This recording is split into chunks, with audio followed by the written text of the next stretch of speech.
nous, on va poursuivre la discussion politique. Elsie, Marc-André, Antoine, bonjour à vous trois. Bonjour. Bonjour. On est les États-Unis, Israël sont en guerre contre l'Iran. L'Iran a rétorqué et s'est attaqué à presque tous les pays du Moyen-Orient. Marc-André, le gouvernement canadien regarde ça, il se dit, OK, on n'a pas été informé, on appuie, mais là, aujourd'hui, c'est tout le Moyen-Orient qui s'embrase, là.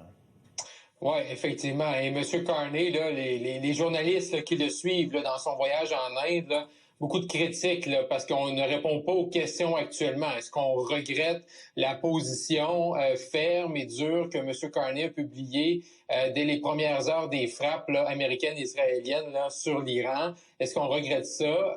À un moment donné, je pense que les Canadiens ont le droit là, d'avoir des explications de leur premier ministre. On est en Inde, on voyage là-bas. Oui, on aimerait ça parler d'échanges commerciaux avec le gouvernement indien, mais là, il se passe d'autres choses là, sur la planète actuellement. Donc, c'est un peu surprenant là, de voir comment M. Carney actuellement là, ne veut pas répondre aux questions. Ouais. Puis Antoine, je comparais ça tantôt. Emmanuel Macron, grand discours aujourd'hui dans une base militaire où on construit des sous-marins.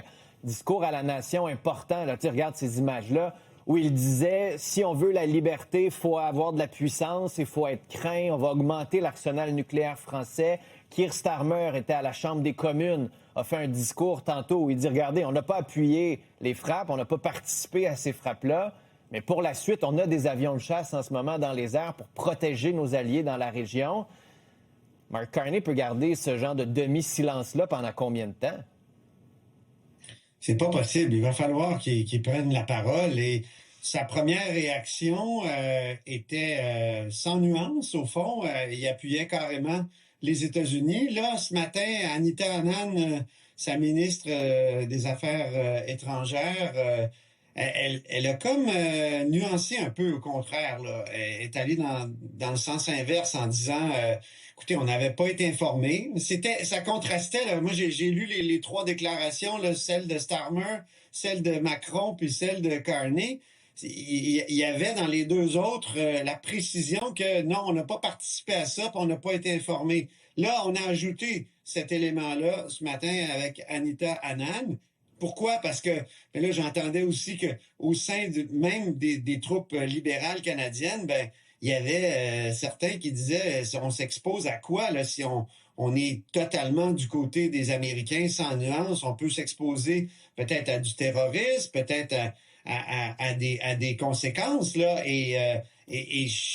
donc ce que je comprends moi du point de presse que Mme Anand a donné ce matin, c'est qu'elle voulait nuancer la déclaration qui était sans nuance hier, puis c'est pas pour dire que je veux dire, c'était pas une bonne affaire d'appuyer les Américains dans le sens où ce régime-là est dégueulasse, là. Mais en même temps, tout est dans la manière. Là. Puis, Elsie, c'est contraire au discours de Mark Carney à Davos. Là. Hey boy. Je veux dire, il est allé tenir un discours justement pour dire la loi du plus fort bombardement, etc.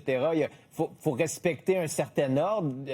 Et là, il appuie des frappes pour aller tuer un dirigeant étranger dans sa souveraineté territoriale, bien que l'ayatollah Khamenei était un des tyrans les plus sanguinaires et les plus violents qu'on ait connus dans les dernières années. Là. Oui, exactement. Bien, c'est sûr, comme tu le dis, c'était pas n'importe quel régime là, sur lequel les Américains et les Israéliens ont décidé d'attaquer.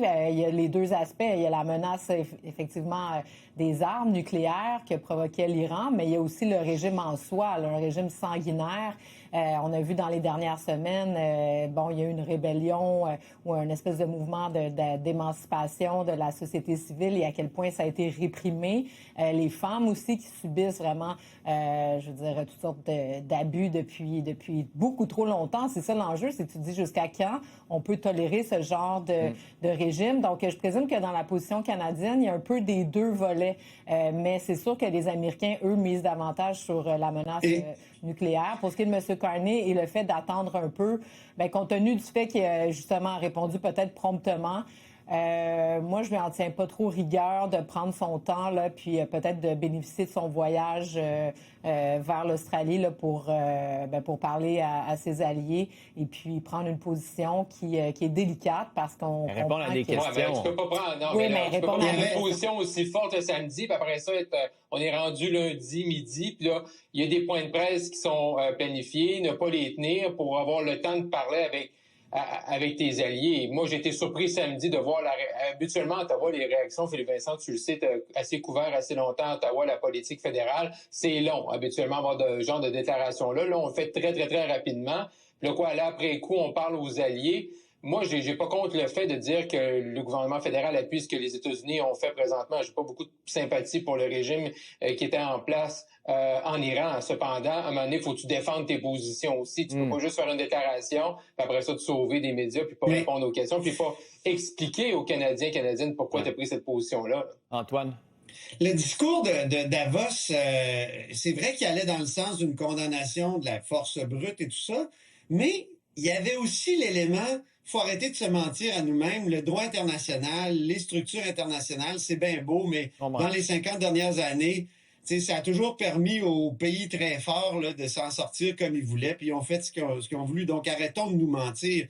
Donc, il y avait comme un aveu que, bon, c'est beau le droit international, mais ça fonctionne pas tant que ça. Donc, il y avait ça, là, où, c'est-à-dire, à partir duquel on peut dire, ben, la déclaration était cohérente. La déclaration de samedi publiée était cohérente. Mais il devrait s'expliquer, franchement. Oui, mais ça, c'est le sous-texte. Tu as raison, Antoine, mais ça, c'est le sous-texte. Le texte principal, c'est on tourne, tu sais, il y a une nouvelle ère, puis on tourne le dos maintenant aux États-Unis, puis tout ça, mais ouais, à la première occasion, on le voit, là, c'est là, OK, on va appuyer les États-Unis. Donc, ça vient, il se contredit totalement, là, M. Carney, par rapport à ce qu'il dit à Davos. Même si tu as raison sur le souci, il y avait ça plus loin, mais sur le point principal, c'était pas ça. Là. On prend une petite pause, Elsie, je te donne la parole dès qu'on revient. Comme ça, j'ai pas besoin de t'interrompre. Je peux juste te dire, ça s'en vient. On continue cette discussion-là au retour, bien sûr. Restez là.